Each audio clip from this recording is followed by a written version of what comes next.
What's up mga pards? Another day, another vlog. This is Biherong Bong and welcome back to my YouTube channel. For today's video mga pards, dadalhin ko kayo sa aking first ever investment na property, which is in Silang, Cavite. And as you all know naman mga pards, ngayon nakatira na tayo dito sa Alabang. Pero for the past 10 or so years ay nakatira tayo sa Silang, Cavite. Kaya most of the vlogs that napapanood nyo sa akin, mga cafe vlogs and all of the travel vlogs and etc ay sa Silang, Cavite. Pero ngayon mga pards, dadalhin ko kayo sa aking first ever property, which is now for rent kasi nga nakalipat na ako finally mga pards dito sa Amayam, Alabang. And by the way mga pards, if hindi mo pa napanood ang vlog na yun, ayan, ito yun. And kung hindi ka pa nakasubscribe, please subscribe to my YouTube channel. Please like, share, and comment down below mga parts if you have questions. So without further ado mga parts, let's go sa aking first ever property sa Silang, Cavite. Let's go mga parts!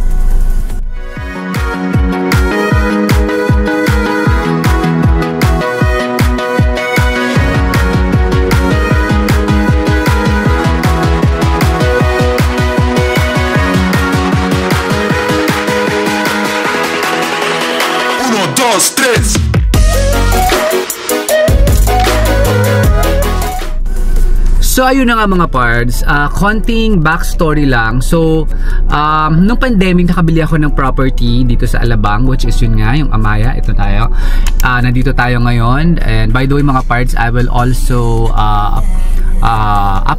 posting the condo reveal after nung turnover vlog ko, which is yun nga, yung I'll post the link below. And ngayon mga pards, yung bahay ko sa Silang, yun yung una ko talagang investment as a medrep. So yes mga pards, medrep po ang una nating trabaho pagka-graduate ng college. For the past 20 years yan yung ginagawa natin. And nung medrep ako, dun ako na-assign sa Cavite. Kaya naman sa Silang na ako nagpundar ng aking bahay, kasi nung time na yon iisip ko na mas okay na yon kaysa lagi ako nag-rent. So 10 years ago mga pards, yun, papakita ko sa inyo kung saan ako nakatira. House tour na din kasi nga for rent. So kung may uupa dito, pwede niyang i-watch yung video na ito kaysa mag-visit siya doon if ever na gusto niyang mag-rent. Pero yun, itutur ko kayo doon kasi yung bahay ko sa Silang mga pards is very personal. Yun yung parang first project ko. After nun, ito ng Amaya, Alabang, Amaya sa Alabang. And isi-share ko sa inyo kung ano ang mga pinagagawa ko doon kasi para experiment ko din yun, sort of, kasi nga parang ako lang yung nag-design noon and ako lang kung ano yung mga pinagawa ko doon. So itutur ko kayo din mga parts. By the way, it's in RCD Royal Homes in Barangay Calubcob, Silang, Cavite. And it's a subdivision, a very small subdivision, but very good investment mga parts kasi ngayon yung Silang, Cavite is very progressive and a lot of businesses are actually investing in the town of Silang because of the highways, because of the projects of the government that is directed and invested towards the town of Silang. And ito of course mga parts, gusto ko Silang kasi nga it's malapit sa Tagaytay, very accessible, and malapit din sa Laguna, which is my hometown naman. So by the way mga parts, may din ako hometown vlog, ayan siya. So yun na nga mga parts, ang dami ko nang sinabi, but sa backstory lang yun for yun, para lang meron kang idea bakit ko gagawin ang vlog na ito. So let's go, itour na natin ang aking first ever home property investment. So mga pards, ayan na, dito na tayo sa Silang, and ayan na yung Calax mga pards. So sobrang lapit lang nung di naman sobrang lapit, pero malapit lang yung bahay ko sa Silang dito sa Calax entry. So nung sa Silang pa ako, dito pa ako nakatira sa RCD, dyan ako damadaan pagpapunta ng office.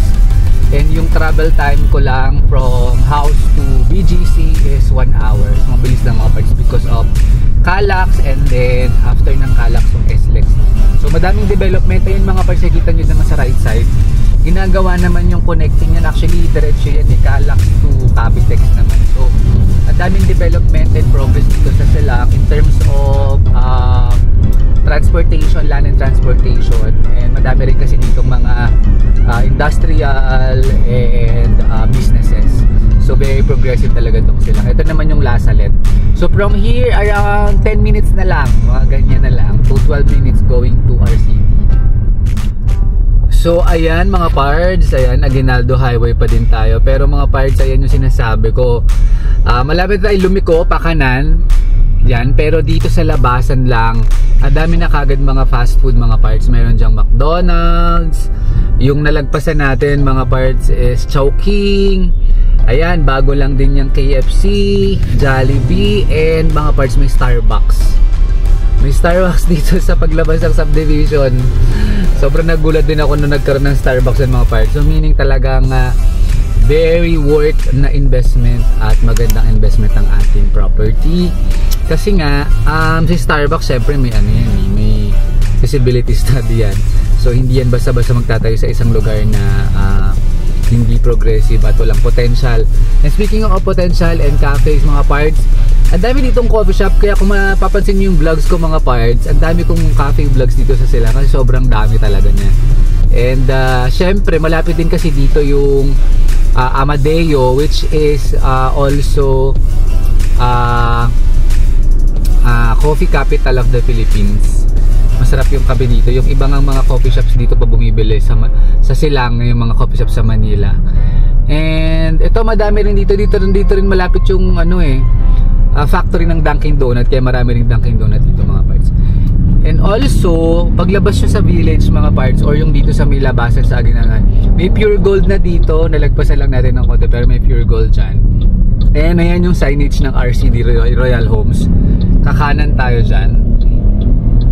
At meron din ditong mall, yung Premier Plaza. So madami kayong option din for grocery mga parts. If ever kasi ngayon, if ever na magra-rent, kung sino man yung magra-rent, no, ayan, pwede niyong panoorin to. So ito yung Premier Plaza. Diyan din ako nag-grocery madalas. And nagbabayad ng bills, mga errands, and everything that you need, basic needs, nandito yun, malapit lang paglabas ng subdivision.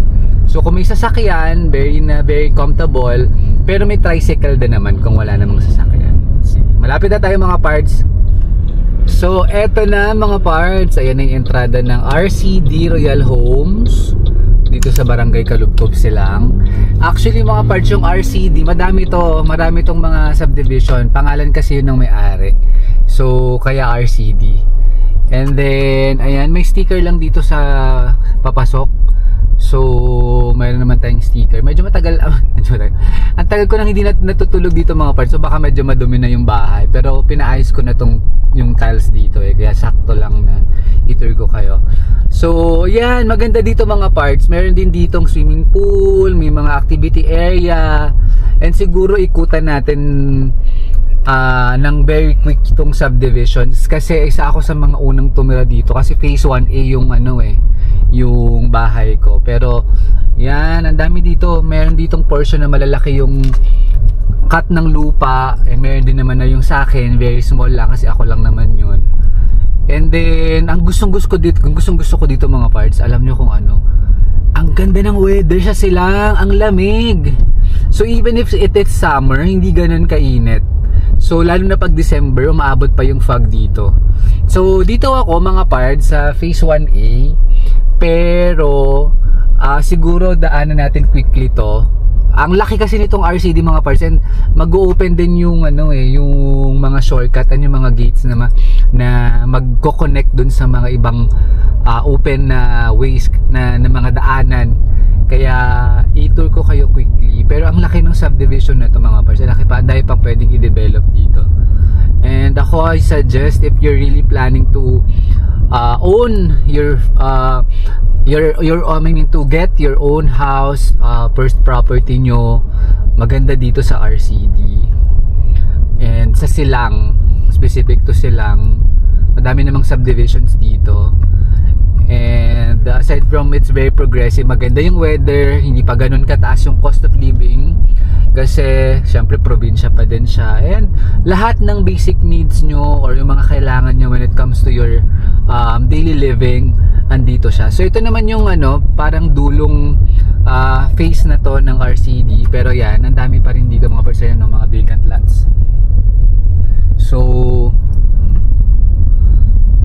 daming mga taga Manila na lumilipat dito sa Cavite. Specific to Silang kasi nga nung nag-pandemic, 'di ba? Madaming naka-realize na gusto nila ng something or some place na very homey yung vibe, at the same time city yung dating niya, pero hindi masyadong city, may probinsya feels pa din siya, very quiet, very peaceful, ganda yung weather, and syempre ano pa din, progressive. Yan naman yung major considerations din natin.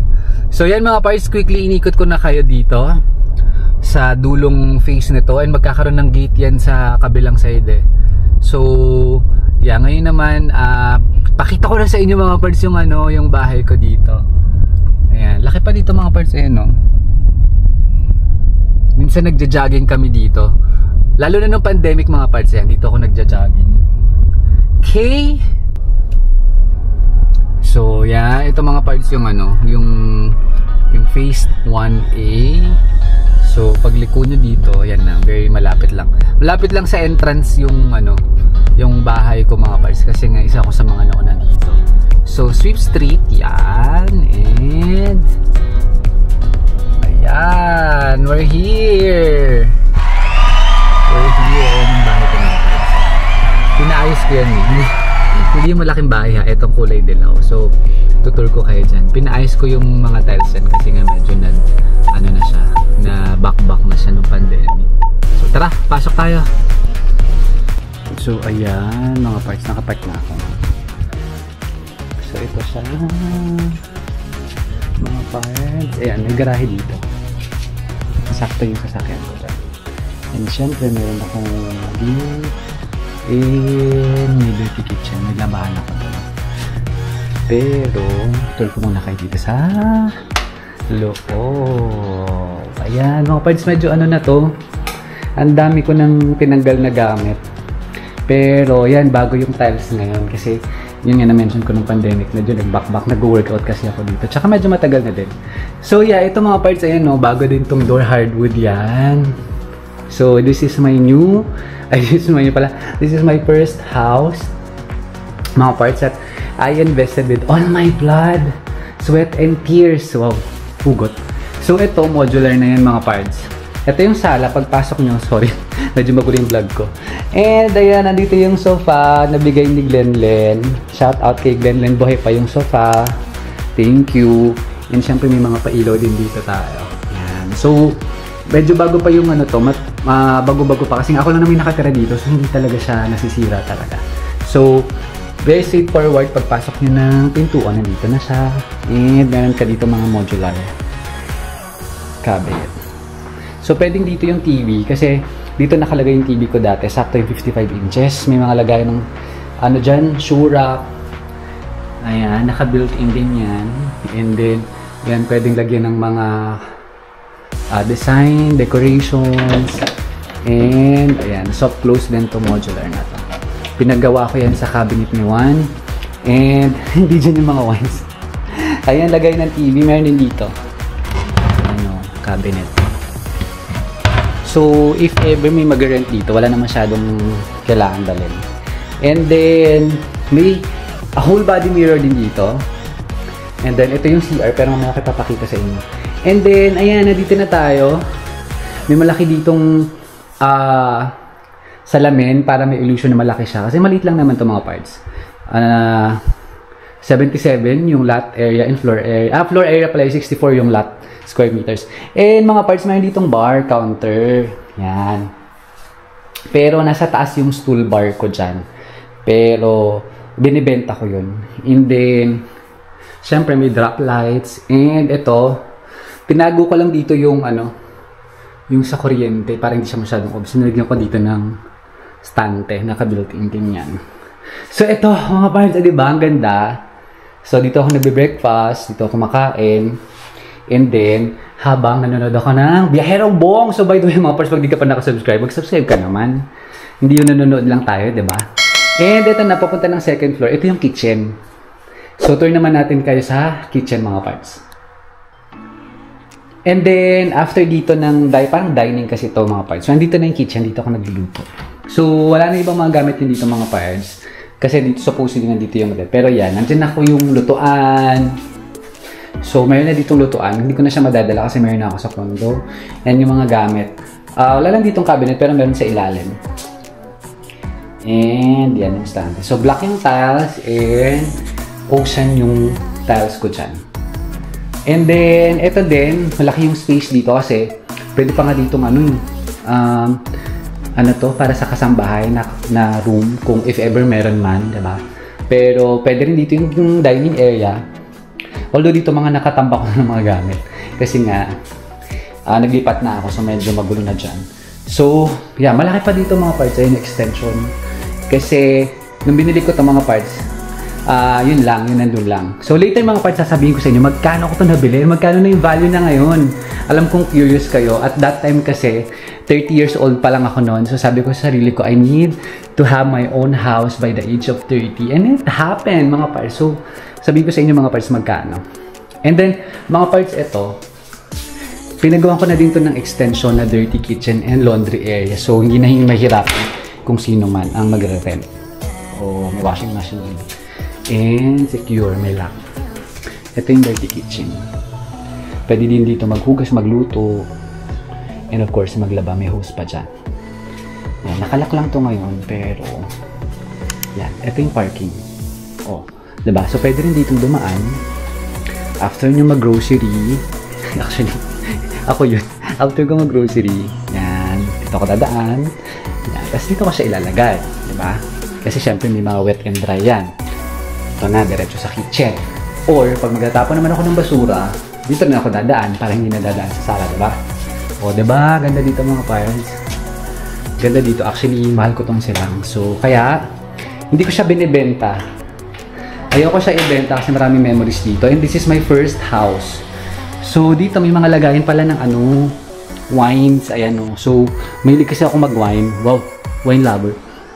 So, may mga lagayan dyan wines. Naka-built-in din yan. Yan. And dito meron din siyang compartment. Bubuksan to sa ilalim ng hagdan. Yan mga parts. Okay?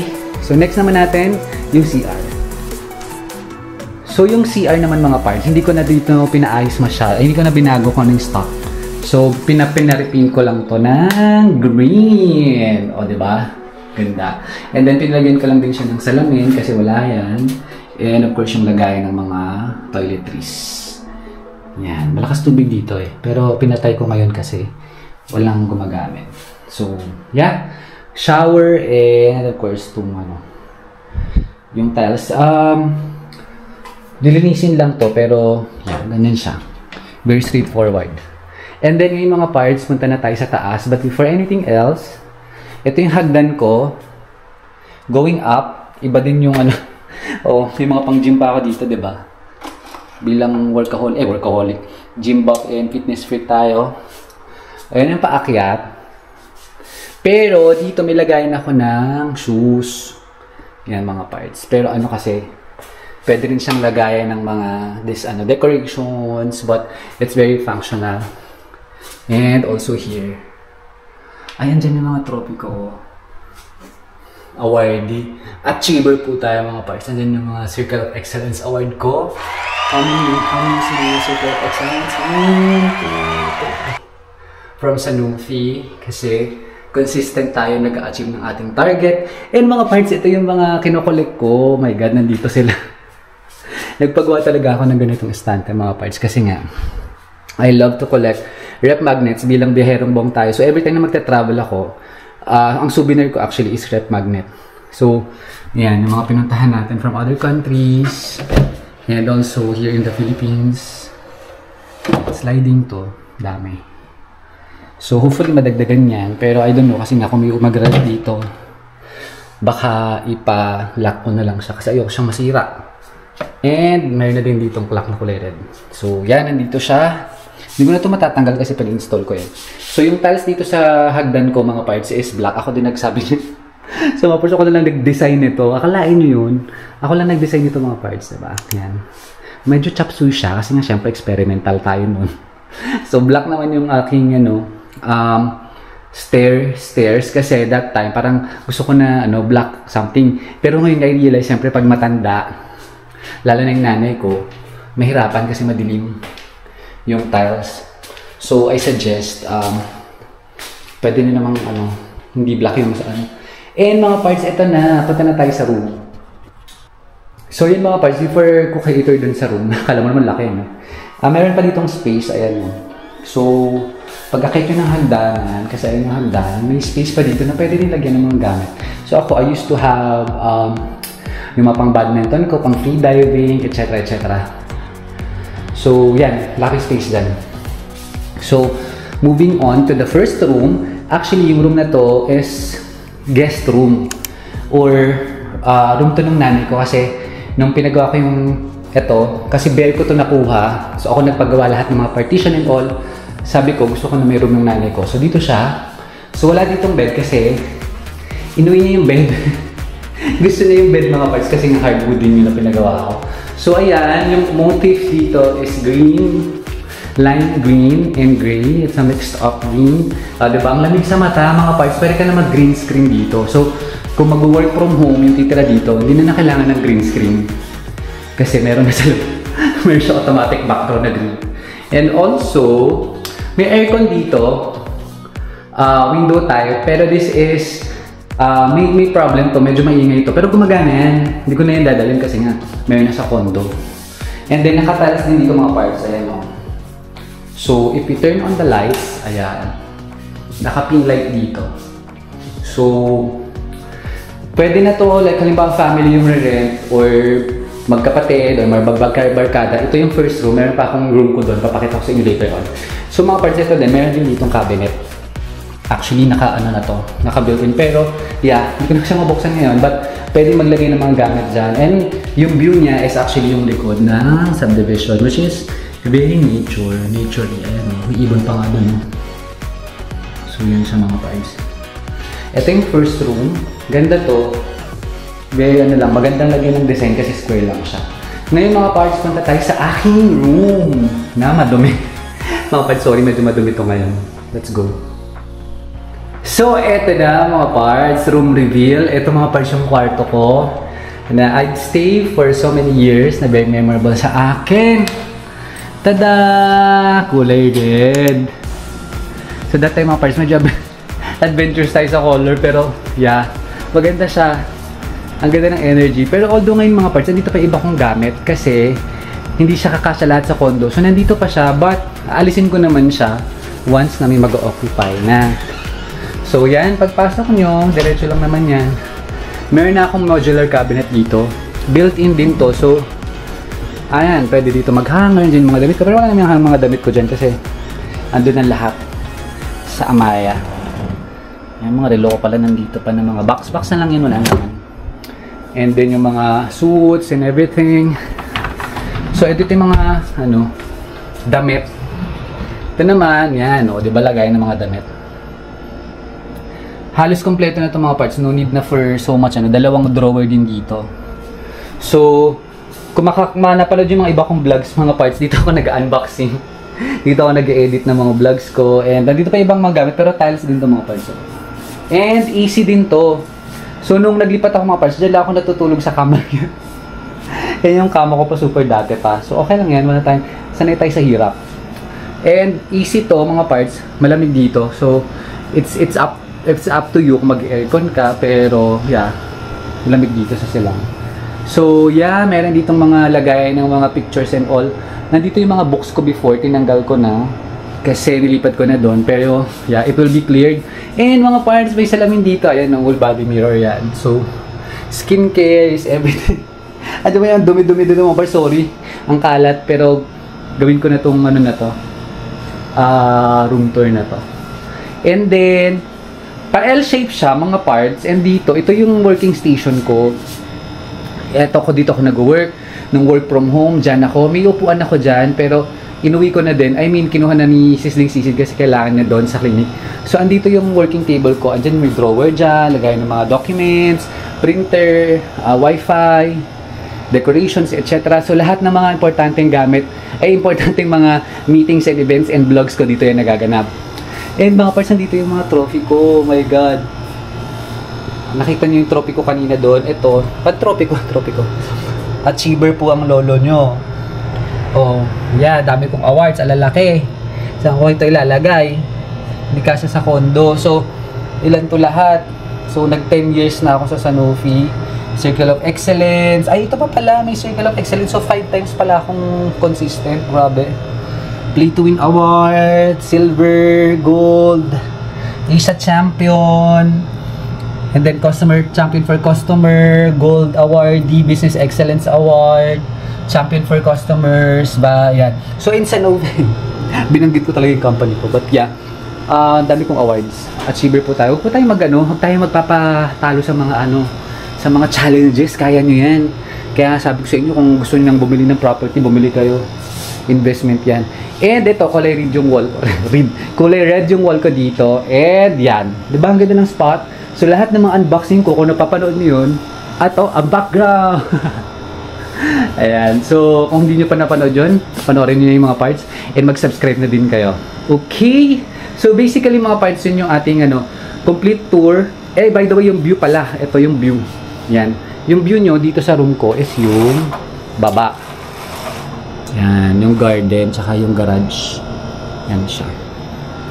So, naka-combi blinds na din dito mga parts. Except for dun sa likod. Kasi tinanggal ko yun. Nilipat ko sa condo. Pero pwede namang lagyan ng kortina lang yun. Naka-combi blinds na din siya yung all. So, wala na masyadong gagawin. May side table na din dito. And yung mga pang badminton ko was sir. Okay, ay, yung pre-diving din yun. Anyway, sige. Yun lang parts. So ayun mga parts, tapos na naman ang ating quick vlog featuring itong bahay ko sa Silang, Cavite dito sa RCD Royal Homes. And I hope mga parts na inspire kayo or nagustuhan nyo naman kahit papano. Ang advice ko lang sa inyo mga parts, lalo na dun sa mga parts natin dyan na gusto ring mag-acquire ng property and gusto na ring magkaroon ng sarili nilang bahay, go for it mga parts. It's just a matter of priority and dapat meron kayong timelines. Kasi ako personally, sabi ko sa sarili ko noon, by the age of 30 kailangan meron na akong sarili kong house. And talagang tinupad ko siya, ginawa ko lahat na makakaya ko kasi at the end of the day mga parts, it's you who can just who can fulfill yung lahat ng gusto mong mangyari. Walang makakatulong sa inyo kundi sarili nyo lang. Pero syempre, kailangan talagang magtrabaho kasi pinagtrabahuan ko na yan naman yan. And kanina sinabi ko sa inyo kung I'm sure curious kayo kung magkano pala ko nakuha yung unit ko o yung bahay ko dito sa Silang. Nung time na yun mga parts, it's 2013 I think, medre pa ako dito sa Cavite noon. 1 million lang siya, para mga 1.1 kasi it was really new by that time.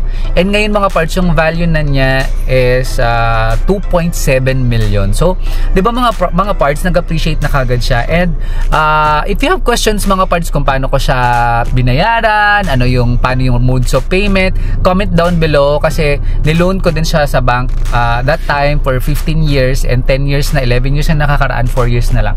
So, comment down below mga parts if you have question. But first and foremost, please subscribe to my YouTube channel. Road to 3,000 subscriber tayo mga parts. Please click like and share to your friends na gustong mag-rent nitong bahay ko sa Silang and gustong bumili dito. In fairness, sa vlog na ito makita mo rin yung RCD Royal Homes, and if ever interested kayong bumili ng property dito sa Silang, Cavite, go for it.